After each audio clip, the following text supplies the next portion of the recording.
यहाँ एक छोटी सी प्यारी कहानी है माँ और बेटे की। एक छोटे से गांव में आरव नाम का बच्चा अपनी माँ सुहानी के साथ रहता था। आरव बहुत शरारती था। कभी खेतों में तितलियां पकड़ने भाग जाता तो कभी स्कूल का काम छोड़कर दोस्तों के साथ खेल में लग जाता। एक दिन आरव की कॉपी में ढेर सारी गलतियां देखकर माँ बोली, बेटा, अगर तुम पढ़ाई में ध्यान नहीं दोगे तो आगे कैसे बढ़ोगे?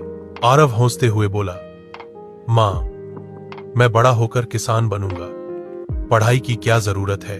माँ मुस्कुराई और बोली, किसान बनने के लिए भी पढ़ाई जरूरी है, तभी तो तुम नए नए तरीके सीख पाओगे जिससे खेतों में ज्यादा अनाज होगा और सबको खाना मिलेगा। आरव को माँ की बात समझ आ गई।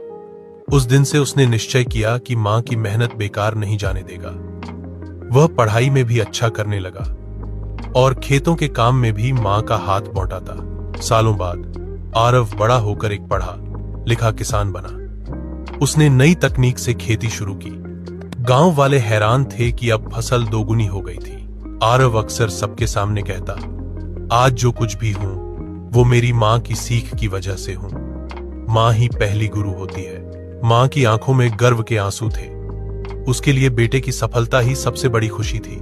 क्या मैं इसे बच्चों की कहानी या भावनात्मक शैली में लिखूं?